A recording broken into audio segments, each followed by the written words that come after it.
grato placer de estar nuevamente compartiendo con ustedes en este evento tan significativo para el país, para todos y para quienes estamos participando en él también. Así que agradezco la invitación repetida de poder estar con ustedes nuevamente en este evento. Así que muchísimas gracias. Quiero compartir con ustedes algunas de las cosas que hacemos en nuestro laboratorio y en IBM en general y en la tecnología en particular acerca del desarrollo en el ámbito de los datos. Este panel parte con la pregunta ¿datos, patrimonio universal?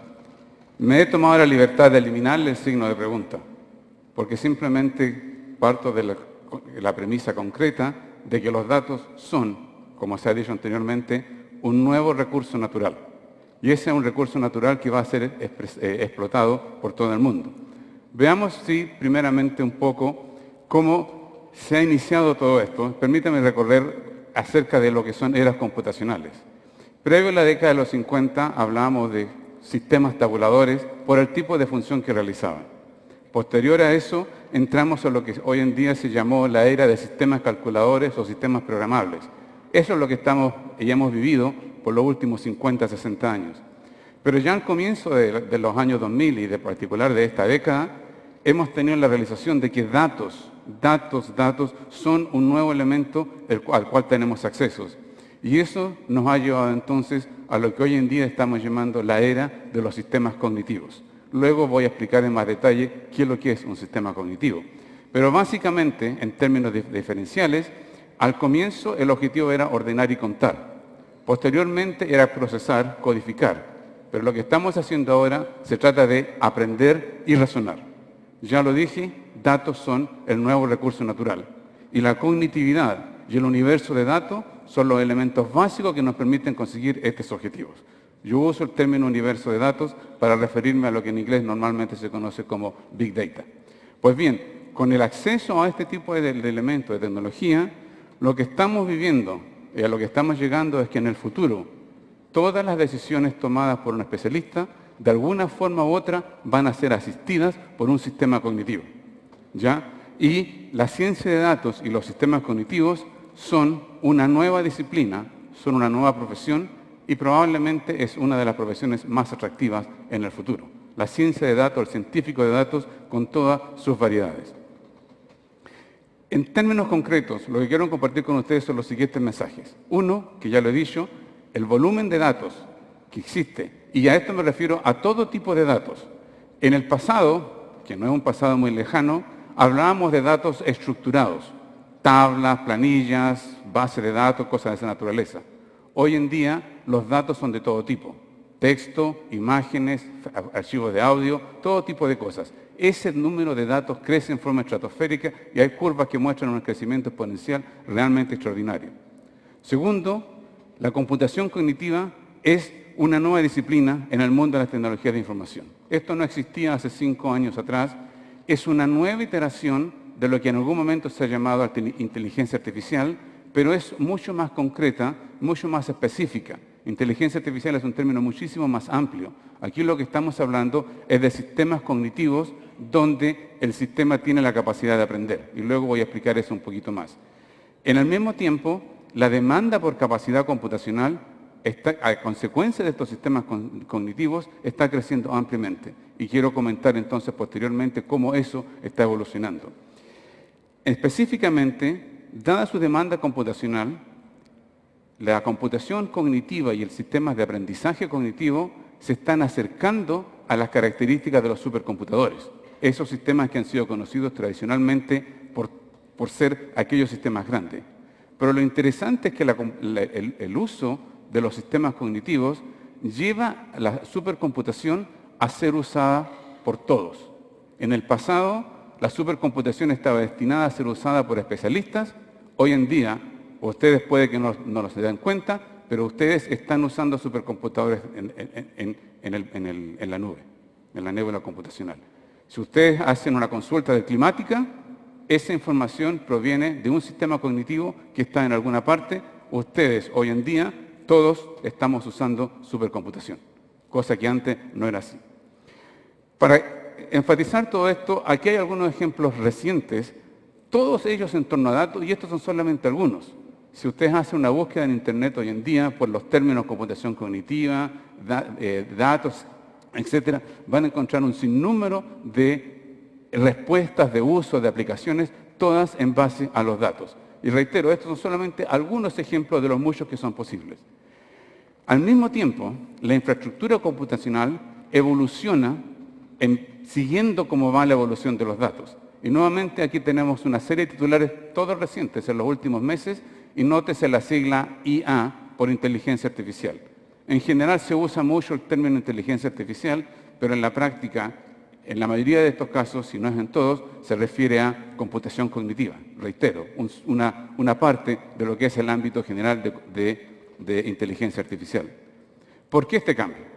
¿Por qué estamos viviendo este proceso?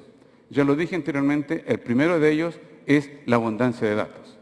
Pero el segundo aspecto muy importante es la evolución en las tareas computacionales, en las cosas que hoy en día estamos haciendo con el uso de estas máquinas.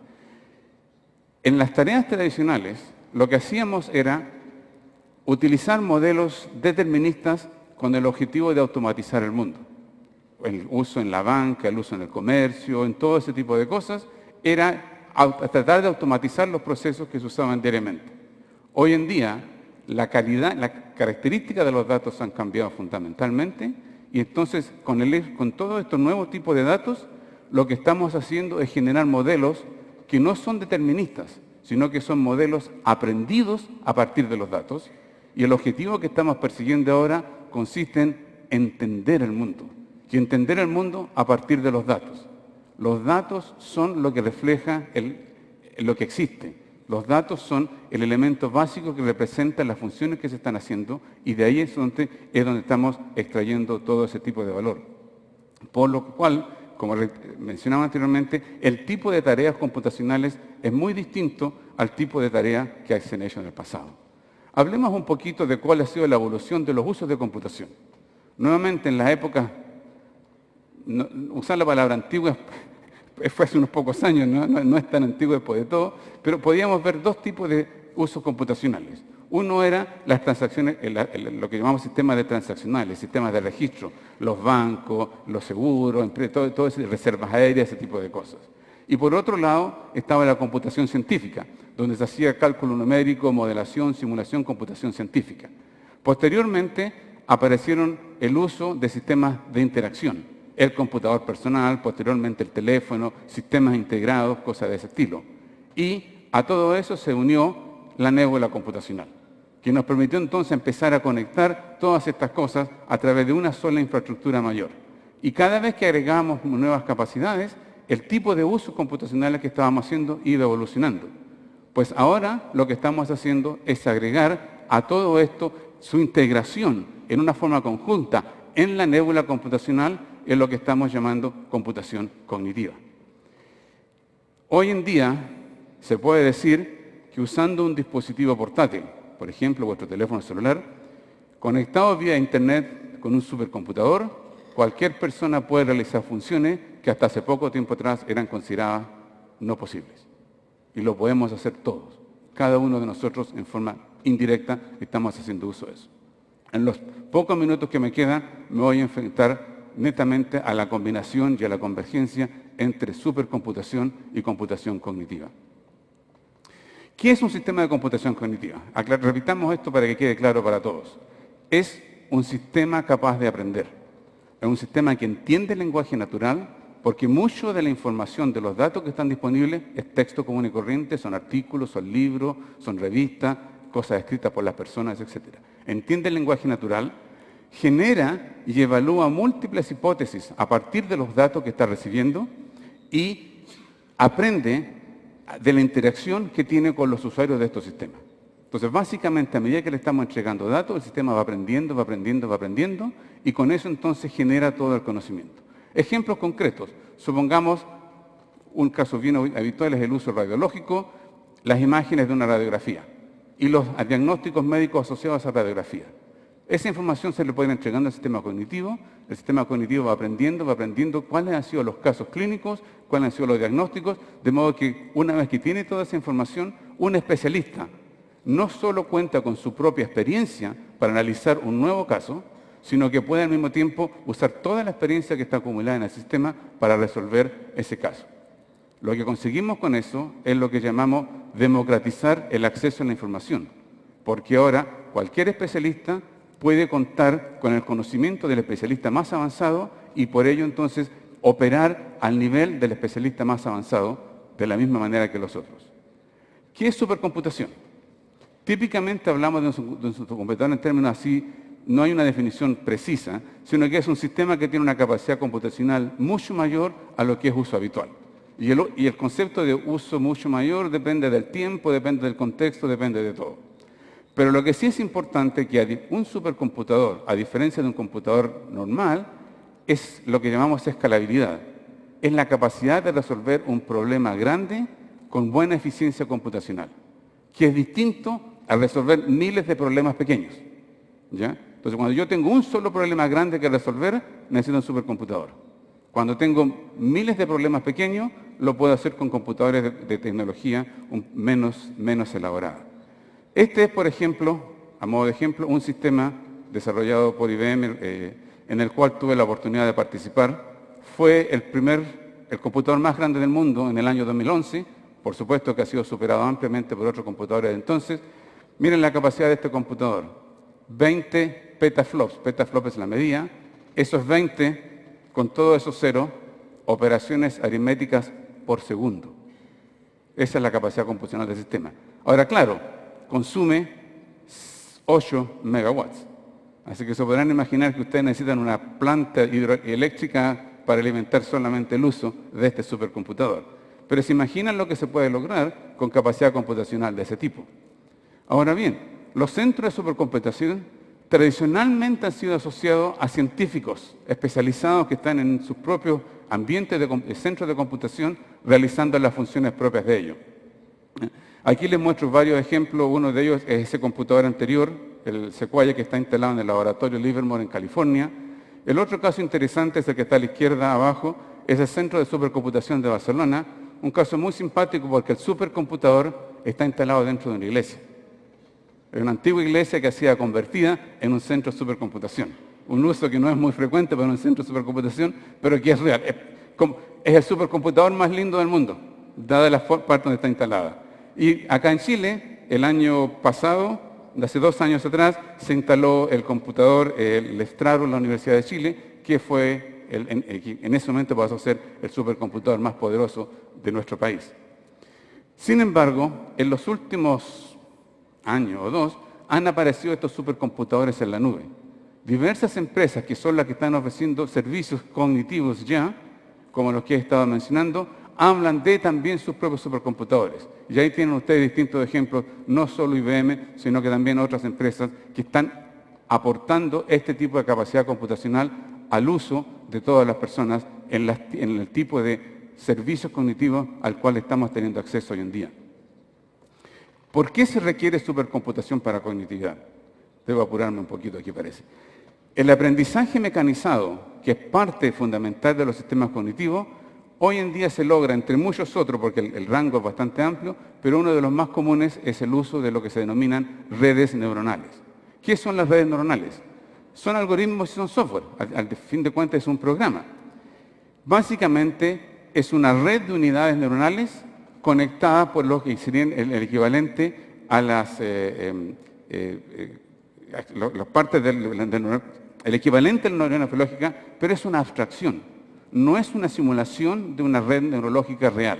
Es una simple abstracción, es un modelo inspirado en cómo funciona la neurona, pero es algo mucho más abstracto. Y el ejemplo está ilustrado gráficamente a partir de esa figura, de lo que es la biológica a la izquierda y lo que es la conceptual, la abstracta, a la derecha.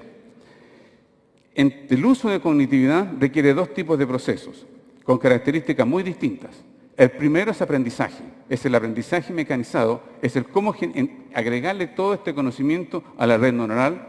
El segundo es el uso, lo que se denomina inferencia. En el proceso entonces de generar este tipo de infraestructura, los sistemas computacionales tienen que avanzar en su diseño, y estamos hablando hoy en día de diseño de sistemas especializados para usos cognitivos, que se diferencian un poco de los sistemas tradicionales, pero que no pueden ser demasiado distintos porque a la larga vamos a tener que realizar todo tipo de funciones. Básicamente estamos hablando de sistemas, los denominamos híbridos, porque tienen distintos tipos de unidades de operación, distintos tipos de unidades funcionales para conseguir sus funciones. Hoy en día hay una gran actividad de investigación en universidades, en empresas, en el desarrollo de todos los niveles necesarios para la computación cognitiva. Si bien es cierto, ya tenemos uso en distintas partes de lo que es la computación cognitiva, la oportunidad que tenemos frente a nosotros es muchísimo más amplia y podemos conseguir aspectos muchísimo mayor a través de algoritmos, infraestructura, aplicaciones especializadas a todo nivel. Resumiendo, datos son un nuevo recurso natural. Eso es algo que lo tenemos que aceptar, y no solamente aceptar, sino que adquirir y sacarle provecho. Hay datos que son públicos, hay datos que son privados.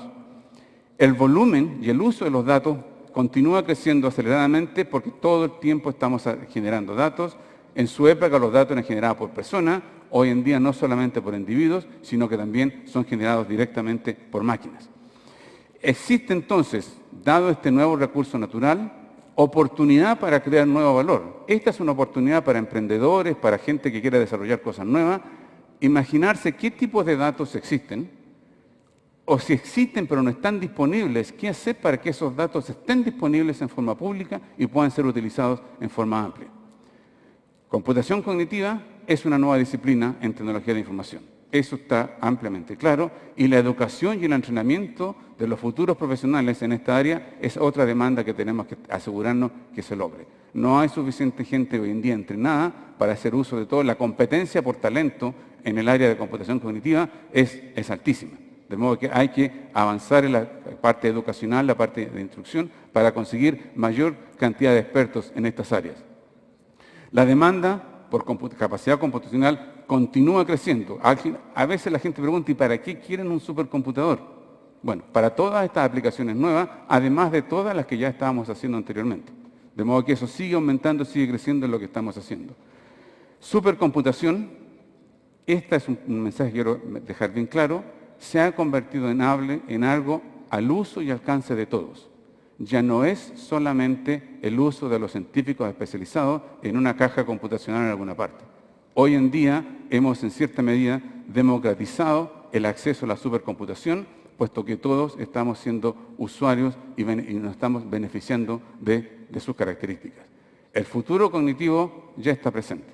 Es futuro, pero no al mismo tiempo es realidad hoy en día. Y lo que es más importante, todos somos partícipes de asegurarnos que el uso de los datos sea un positivo, que sea en beneficio de todos. Todos somos partícipes de esa responsabilidad, no depende de otros. Depende de los datos que nosotros aportamos para crear nuevo valor, de cómo usamos esos datos y de cómo todos los sistemas de generación política, de control y todo, para que el uso de datos sea el más adecuado. Muchas gracias.